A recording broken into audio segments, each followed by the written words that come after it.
Hey everybody, Jake here from Bearded Gear, and it's full review time on the Scarab II. So this is a Microtech. I've reviewed quite a few Microtechs at this point. I always feel like I end up being a little bit redundant talking about Microtechs because a lot of my observations tend to be kind of the same. I guess that means that they're consistent. That's one way to look at it. They do some things that I consistently really enjoy, and some other things that I find myself consistently kind of scratching my head at. But I picked this up not really on a whim. I was actually looking for one for kind of a little while. There's a guy that I follow on Instagram who sells Microtechs and Protechs and a few other things. He goes by Silverline Knives, and seems like a cool dude from all the interactions I've had. And I tend to sometimes find some of the more difficult to acquire Microtechs. He tends to, now of course I'm saying it on a video and maybe it won't be as easy to get things from anymore, but I had asked him to let me know when he got some of these in, and he did. He let me know, hey, I did get some of them. I had to wait a little bit, but then he got some Shadow versions of the Scarab II, which is specifically what I was after, and it wasn't cheap. I paid over $700 for this stupid thing. I say stupid thing in jest. It's awesome. I love it. We're going to talk a lot about it, but I am planning on letting it go. I'm going to sell this knife. It doesn't make any sense for me personally to let myself keep a $700+ OTF. That is just, it's a lot of fun, but we'll go over it. So yeah, this is of course the Shadow version of the Scarab II. This is one of the newest offerings from Microtech in terms of models. It's the Scarab II, however, so there was an original Scarab, and this is a kind of bringing it back to life, and I believe this is in a pretty radically different size than the original Scarab was. I think this is bigger. I want to say I'm correct. I can't imagine the other one was bigger than this, so I'm pretty sure the original Scarab was smaller. Now it's bigger. This is like combat Troodon sized, basically. It is a big OTF, full-sized big boy. I know there are some that are even larger out there, like the Halo, I think is bigger, but this is not a small OTF. If you've got huge hands, you'll be fine here. I've got a lot of handle in every direction if I'm centered on it. It's a big boy. Shadow, basically, on this one means that it's all DLC everything. And Microtech tends to do, I should applaud them, a really good job on DLC. I don't know if that's across the board, but like some of the DLC knives that I've seen in person and the ones that I've handled and reviewed, like the SOCOM Elite. I had two loaners of that. One was a Tanto, one was a Drop Point at the same time. They're both the DLC, like Signature Series versions. The coating that they do, their DLC is really, really good. Not all DLC is created equal. You can see on this blade, you can still see the grind lines through the coating, and they're even. It's not like a, oh crap, you can see it's really cool. It's nice. You can see there's a difference too. You've got this shine up here on the flats, and then the grind bevel, yeah, you can see the grind lines in it, and it's just, it's like glossy and thin, like a thin film, and it just seems really like it's part of the metal, like a coating like this is supposed to be. It's not painted on top. It's like bonded onto and into it, and it's just a really cool, nice looking coating. The handle as well, that's all matte finish, but you got this really nice all black everything, including the hardware, including the glass breaker, which I'm sure I'll complain about at some point. The clip is full DLC, so everything on here is DLC. Some of the Scarab IIs that I've seen are like a fluted version or something. They've got these little like extra fullers in the, like down here, the ricasso, I don't know what you would call that, down in that lower section of the blade where it meets up with the handle. Some people love that. I think it looks fine. I didn't really care whether this one had it or didn't. I just wanted a full DLC one. And this knife is so freaking cool. It's gotta be one of the coolest Microtechs I've ever handled or experienced. It's a pretty simple, no nonsense blade shape. This isn't, I don't think I've seen any Scarabs that have been double-edged yet, or Scarab IIs that is. I don't think I've seen any in Tanto. I think so far, with it being a relatively new model, it's just been this one blade shape. But I don't know what blade steel they did this in. It doesn't say on the paperwork that came with it. I'm assuming it's M390 because they've been using a ton of that lately. But knowing them, it could be 204P, it could be LMAX. I don't know, they use several different steels. And with it being totally sterile, not saying anything anywhere on the knife, including the clip, which oftentimes they put a bunch of branding on, just has this little scarab insignia on it. Yeah, there's no markings for the steel or anything, so I don't know for sure, but they don't use any garbage steels there anyways, so it is what it is. All right, so let's talk about what I've come to feel about this knife. First and foremost, it's stupid fun. It's just such a cool OTF. OTFs are already in this like classification in my own brain where they're just to be cool and they're just for fun. They certainly can have quite a bit of function to them as well. I'm not saying that they're useless knives. I'm not saying that they're just fidget toys, because that'll trigger a lot of people.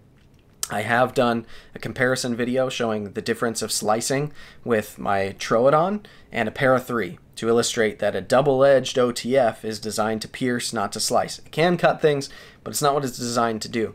This one is single-edged, so it's not totally like just overly tactical for no reason. Like, this blade has some function to it, but I stand by my statement that it is not the most effective way to create a slicing tool to have it be an OTF. There are inherent limitations to the platform that make it not the greatest functional knife out there. If you're trying to get bang for your buck, amazing lockup, reliable, like good working knife, OTF isn't really the way to go. But they're so fun. They're really cool. And it's addictive to have at least a knife in my collection that does this. At the moment, I have several OTFs. I think I have 4. So yeah, I enjoy them. I keep buying them. I keep spending ridiculous amounts of money on them, and it is what it is. But it's fun. That's really kind of why, I guess, is just I enjoy them. They're fun. This made my list of 5 knives that bring me joy that I recently filmed. I enjoy it. It's truly a good experience to play with this knife. Anyway, let's talk ergos, carry, cutting, and action, and just kind of go through those things. Ergos on this knife, it is boxy, it's blocky, but it's comfortable. Everything is chamfered. There's nothing sharp or obtrusive about the handle. The clip isn't digging into me in any awkward way. It's not a bother. I think if I had larger hands, I wear a men's medium glove, but I fill it out real well. If I had like XL hands, this might feel way more comfortable than it does for me. It doesn't feel uncomfortable though. It's just not an ergonomic dream. It feels like I'm holding a rectangle. A boxed out rectangle, I guess I should say. That's what it is. Very simple, very straightforward handle shape. You do have a little bit of kind of an uptick here, I guess, and a little bit of a curve swooping through here, but it's a rectangle, guys. You do have the switch up here, which, like all Microtechs, rattles like crazy, but it's solid enough that I do feel comfortable pressing into as a thumb ramp.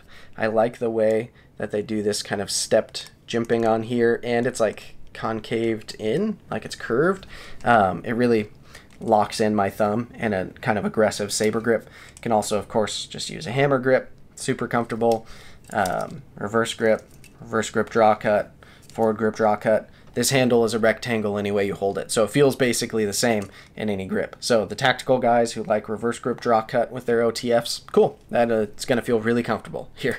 Yeah, ergonomically it's a rectangle, but it's a comfortable rectangle. Let's talk action next. So in the world of OTFs, I've mostly experienced Microtechs, and this one's a really good Microtech action. It came out of the box and felt like this. It felt ready to go. It wasn't a problem for me to deploy or retract. If you're familiar with the experience I had with my most recent Combat Troodon, I had a Bounty Hunter version. It was so stiff to try to close that I had to turn the knife over and use my pointer finger, kind of like a trigger finger, to pull in on the switch to get enough leverage on it.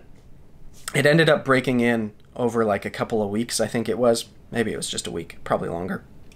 Of like just using it a lot. Not even using it, deploying it and retracting it a lot. It slowly broke in. And there were all these people commenting and letting me know, hey, you should squirt in rem oil and compressed air and blah, blah, blah, blah. Microtech shouldn't send knives that are virtually impossible to close one-handed on a double action OTF. That's my response to that. I get that it's a relatively easy fix, and that's this weird, like, kind of hypocritical argument that I find myself sometimes engaging in, where, like, if a knife comes and it has a small issue that's fairly easy for you to fix, just fix it, is the way I sometimes feel, right? Like, yeah, you could potentially just spray in some rem oil and some compressed air and it'll alleviate the problem, and that should be fine. And I get that that's not that difficult to do. And on the same hand, I buy a lot of, like, Spyderco's where I immediately replace the clip because I don't like the clip or something like that. Or a knife will come to me off center, but I won't really hold it against it. I'll just adjust it, and it's not that big of a deal.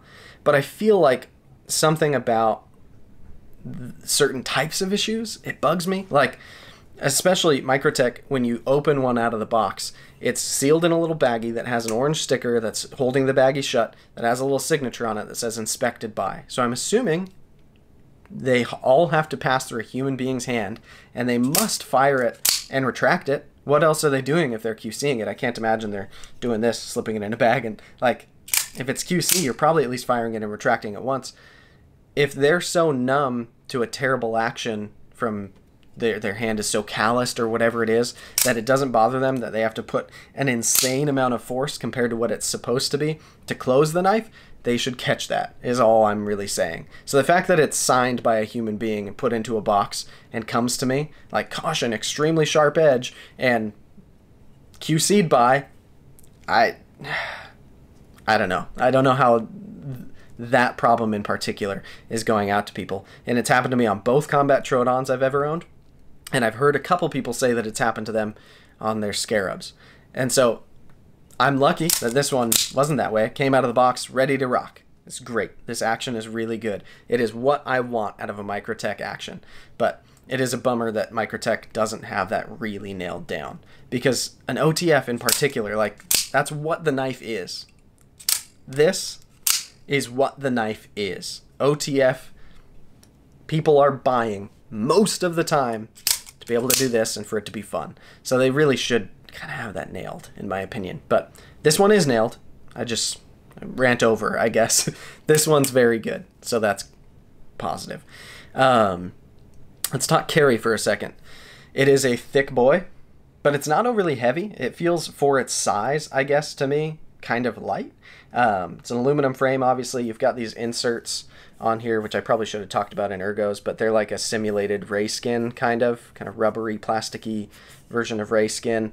Calling it rubbery and plasticky makes me feel bad about it being an over $700 that I paid knife. I think original retail, these were like $650 for this version. I paid a little extra because they were hard to get at the time. I think they're still hard to get in the Shadow version. Anyways, I shouldn't make excuses for it. It is not a very nice feeling, or expensive feeling, I should say. It feels nice, it feels good, but it's not an expensive feeling handle material to feel on a knife that costs as much as this one does. Anyway, it's aluminum and whatever that is, so it's fairly light. It's blocky though. The clip actually carries it pretty well. I have found on thin enough pants it even comes kind of all the way up to here. I don't really know why it tapers down so close to the scale there, but even when it, like in thicker jeans or whatever, when it's just coming to here, it's not that big of a problem. Doesn't leave a ton sticking out of your pocket other than the glass breaker. This is usually where I rail on the glass breaker. Let me take a moment and do that. I think glass breakers are one of the dumbest things that get put on so many knives in the year 2021. I don't think that there is a big enough sample size of the population who needs or should have a glass breaker on their knife to justify Microtech putting them on just about everything. I ordered a Microtech Hera that's coming. Stoked to see that they're going that direction, because that has a cool milled titanium pocket clip by the looks of it. Haven't handled one yet, but from what I've seen in pictures, and no glass breaker on it.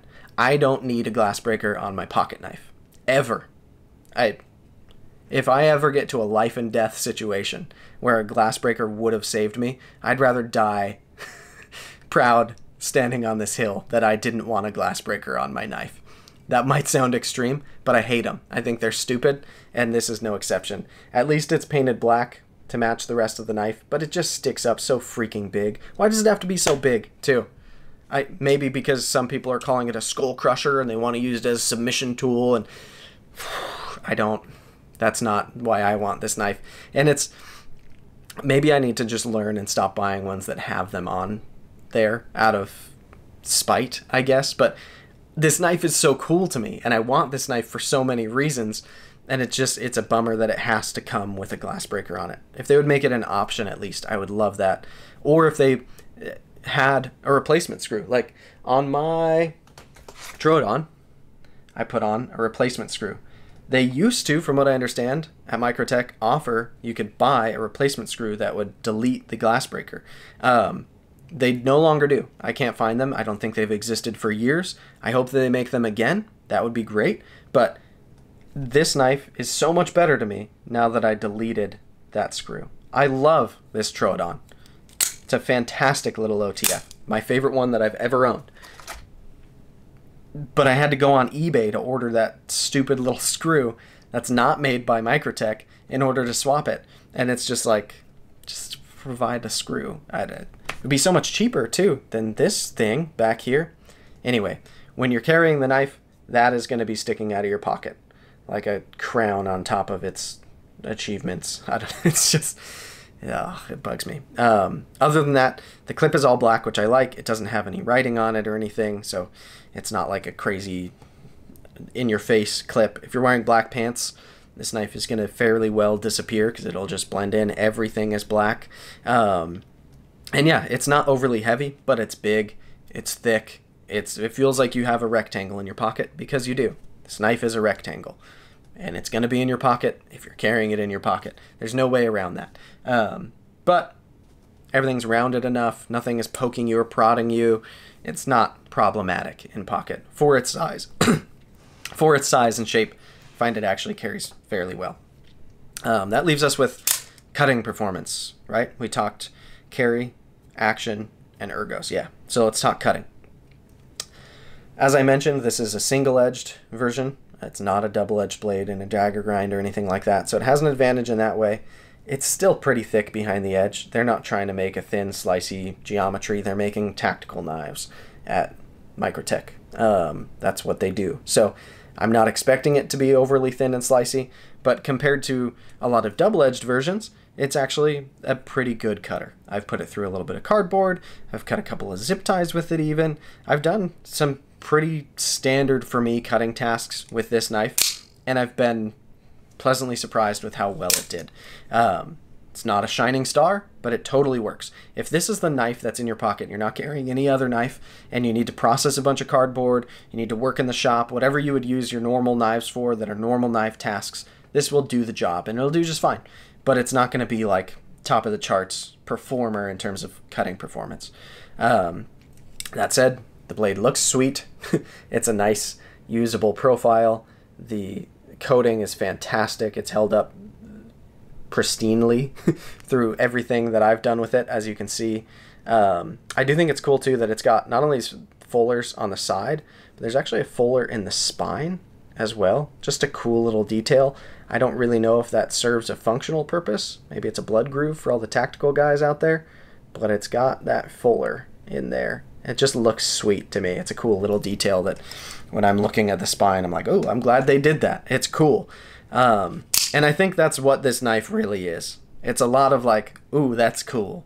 And that's kind of where it ends for me. And was I expecting it to be more than that? No. I just really wanted to check one out. I really wanted to say that I had one. I wanted to take some pictures of it. I wanted to be able to own this knife, even though I knew, even when I was purchasing it, probably not going to own this one forever, because almost every other Microtech that I've ever had has been kind of the same story.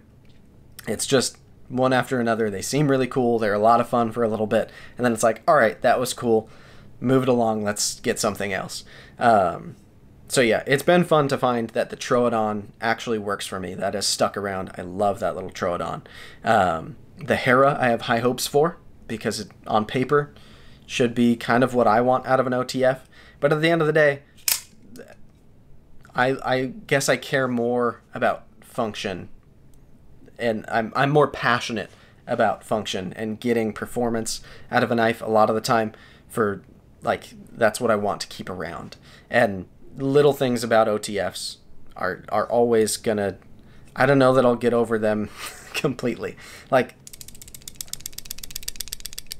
knives shouldn't make that sound at $700, even at $300. Like, you shouldn't have things that rattle on a knife. And I get that it's part of the construction of an OTF. And there's really only one company, if you can even call it a company, one small boutique company making OTFs that don't rattle and don't have blade play. And that's Hawk Knives. And they're way more expensive, very difficult to get. I would love to own one at some point. I think they're awesome. But every other OTF I've ever handled, I haven't even handled a Hawk, I'm just going off of what I've heard, but every other OTF I've ever experienced has blade play, front and back and side to side. The switch rattles. Like, they're not the most solid feeling knives. And they're not meant to be. They're meant to be this, right? And that's really slick and really fun and really cool. And so that's why I keep coming back to them, I guess. Maybe this is an ode to my relationship with OTFs. Anyway, thanks for checking it out, guys. I guess that's kind of where I've ended up on this. I think, already have a buddy who's planning on buying this from me tomorrow. If that doesn't happen, then I'll post it in my stories on Instagram probably, or maybe make a post on Reddit or something. So don't flood me with messages about whether it's available or not. I will post about it if it is. If not, assume it's already been sold. And I guess that's kind of going to be it on this guy. So, yeah, thanks for checking it out. Appreciate it. It's the Microtech Scarab II Shadow full DLC. And it's one of the coolest OTFs that I've ever experienced. I like it better than the Combat Troodon. It's sweet in a lot of ways, but it's not a forever keeper for me. So, thanks, guys. We'll see you on the next one.